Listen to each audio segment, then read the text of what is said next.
নমস্কার, কেমন আছো সবাই? আশা করি সকলেই ভালো আছো। আমার চ্যানেলে সকলকেই স্বাগত জানিয়ে আরও একটা নতুন ভিডিও শুরু করছি। একাদশীর পান্নার দিনে কি কি রান্না করলাম শাশুড়ি বৌমা মিলে সমস্ত কিছুটাই কিন্তু থাকছে আজকের ভিডিওতে। সত্যি কি আমার শাশুড়ি আমার কষ্টটা বোঝে? আজকের ভিডিওটি যদি তোমরা দেখো তাহলে কিন্তু অবশ্যই সমস্ত কিছুটা বুঝতে পারবে। আর আমি কিছু কথা কিন্তু তোমাদের মাঝে তুলে ধরবো। তো এর জন্য কিন্তু ভিডিওটি তোমাদের প্রথম থেকে শেষ অবধি দেখতেই হবে। সকালবেলা ঘুম থেকে উঠে কোনো রকমের বাসি উঠোনটা ঝাড়ুটা দিয়ে নিয়েই আমার ঘরের যে সমস্ত জিনিস কাচাকুচি করার ছিল সমস্ত কিছুটাই কিন্তু ভিজিয়ে দিয়েছিলাম। বিছানার চাদর, গায়ে দেওয়া চাদর, কিছু বালিশের কভার, তার পাশাপাশি আমার হাজবেন্ডের কিছু জামা প্যান্ট আর কি। তো আমার ঘরেরই জিনিসপত্র কিন্তু আজকে আমি কাচাকুচি করে নিচ্ছি। তো এক এক করে অল্প অল্প করে কেচে ধুয়ে নিলে কি মানে কাজের চাপটাও কম হয়ে যায়, তো একটানা কিন্তু অনেক কিছু জড়ো হয়ে যায় না। তো এখানে আমার সমস্ত জিনিসই কিন্তু ধোয়া কমপ্লিট হয়ে গেছে। এবার টেনে নিয়ে সোজা চলে আসলাম রাস্তার ধারে মেলার জন্য। আমাদের এই বাড়িটা দেখতে কেমন লাগছে একটু বলো তো? আমার তো মনে হয় যেন একটা ইট ভাটা রয়েছে আস্ত। তো যাই হোক, যতদিন না বাড়ির কাজ শুরু হচ্ছে ততদিন কিন্তু এইভাবে ইটগুলো এলোমেলো অবস্থাতেই কিন্তু থাকবে। এই যে চতুর্পাশে যে ছড়ানো ইটগুলো দেখতে পাচ্ছ, এর মধ্যে কিন্তু অনেক ইট পরিষ্কার করা হয়ে গেছে, আবার কিছু সংখ্যক ইট রয়েছে যেগুলো কিন্তু এখনো পরিষ্কার হয়নি। বাড়ির কাজ যতদিন না শুরু হচ্ছে ততদিন কিন্তু এইভাবেই আমাদেরকে একটু কষ্ট করেই কিন্তু থাকতে হবে। কোনো বিষয় না, কোনো ভালো জিনিস পেতে হলে অবশ্যই কিন্তু কষ্টটা করতেই হয়। ভালো জিনিসের কদরটাই আলাদা রকমের কিন্তু মনের মধ্যে একটা শান্তির অনুভূতি এনে দেয়। আজকের ওয়েদারটা ভীষণ রকমের ভালো ছিল, সকালবেলা থেকেই একটা রোদ ঝলমলে দিন। আর দেখবে কাচাকুচি করলে যখন রোদ্দুরটা ওঠে তখন কিন্তু বেশ ভালো লাগে, আর যখন রোদ্দুর থাকে না তখন কিন্তু বেশ খারাপ লাগে যে এত ভেজা জিনিস পরবর্তীতে কোথায় গিয়ে মেলবো আর কখন শুকাবে আর কি। তো এই যে রোদ্দুর পড়েছে, বিকেল আস্তে আস্তে কিন্তু সমস্ত জিনিসটাই শুকিয়ে যাবে। আমি এইখানে জামা প্যান্টগুলো মেলে দিচ্ছিলাম, আর আজকে বাড়িতে কি কি রান্না হবে সেই সমস্তই কিন্তু আলোচনা করছিল আমার শাশুড়ি মা। সমস্ত জিনিসটাই কিন্তু আমি মেলে নিয়েছি, এইবার সোজা চলে যাব বিছানাটা তোলার জন্য। তো সকালবেলার বিছানাটা তুলিনি, তো বিছানার চাদরটা নিয়ে গিয়েছিলাম আর বালিশের কভারগুলোই কিন্তু তুলে নিয়ে গিয়েছিলাম। আর আজকে হচ্ছে আমার দিদা শাশুড়িও কিন্তু আসবে, তো সেই কারণেই কিন্তু সোজা চলে আসলাম ঘরটা একটু বেশ ভালো করে পরিষ্কার করে নিয়ে তাড়াতাড়ি করে একটা বিছানার চাদর পেতে নিতে আর কি। তো হাতের কাছে যে বিছানার চাদরটা পেলাম সেটাই আর কি পেতে নিচ্ছি, আর নতুন করে কোনো বিছানার চাদর আমি বের করছি না আপাতত।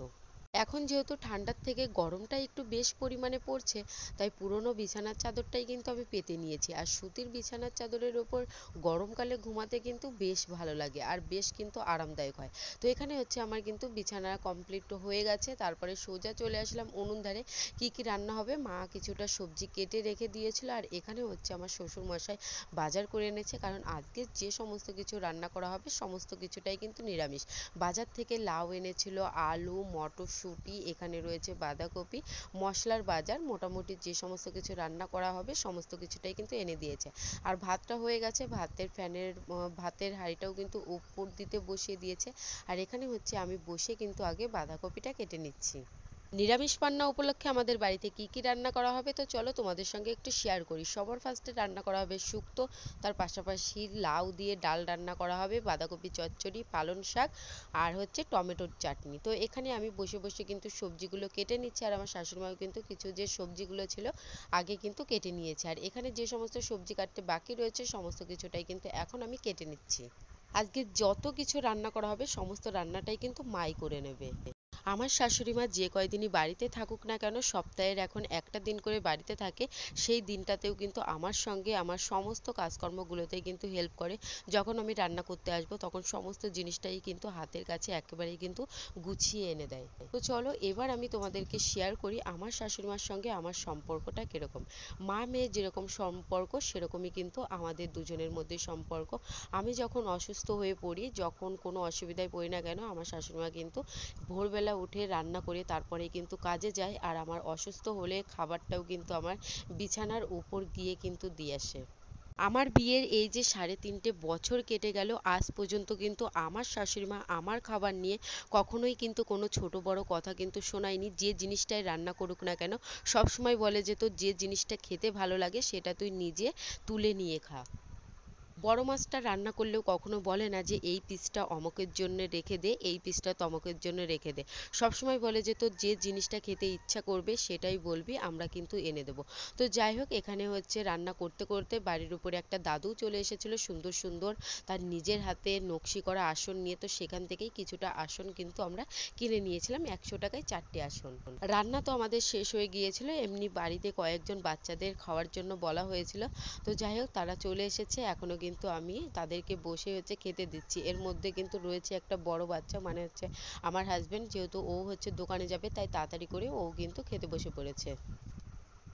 মাঝে মধ্যে বাড়িতে কিন্তু এরকম ছোট ছোট বাচ্চাদের খাওয়ানো কিন্তু ভালো, যেটা আমার বাপের বাড়িতে দেখতাম যে কোনো কিছুই হলে বাড়িতে কিন্তু বালক সেবা দিত, যেটা কিন্তু ভীষণ রকমের আমার কিন্তু ভালো লাগে। আর কেন জানি না লোকজনদের খাওয়াতে আমি কিন্তু ভীষণ রকমের ভালোবাসি, সেরকম রান্না করতেও কিন্তু আমি বেশ পরিমাণে ভালোবাসি। অভাবের এই ছোট্ট সংসারে ভালোবেসে বিয়ে করে বড় বড় আমার স্বপ্নগুলো পূরণ না হলেও ভালোবাসার কিন্তু কমতি কিন্তু কখনোই হয়নি। তো এখানে হচ্ছে সকলে মিলেই দেখো খেতে বসে পড়েছে, আর সকলেরই হাতে কিন্তু রয়েছে একটা করে ফোন। এবার আরও কিছু বাচ্চা রয়েছে, তাদেরকেও ডেকে হচ্ছে খেতে বসাতে হবে। তারপরে এখানে চলে এসেছিল পাশের বাড়ির টুনি, তো তাকেও কিন্তু খেতে দিয়ে দিয়েছি, আর এর ভালো নামও কিন্তু রয়েছে।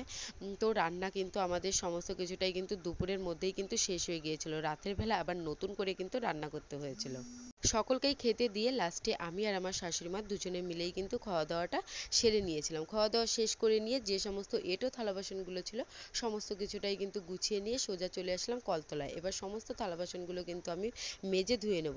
আজকে কেন জানি না আমার শরীরটা ভীষণ রকমের কিন্তু খারাপ করছিল, মানে যে দিনটাতে পান্না পড়েছিল। তো আমি বারবার করে আমার শাশুড়ি মাকে বলছিলাম যে আমার কপালটা যন্ত্রণা করছে, ভালো লাগছে না, মনে হচ্ছে জ্বর হবে। তখন থেকে শুনেই কিন্তু আমার হাজবেন্ড বকাবকি করছিল যে শিগগিরই যাও, গিয়ে আগে ওষুধটা খেয়ে নাও।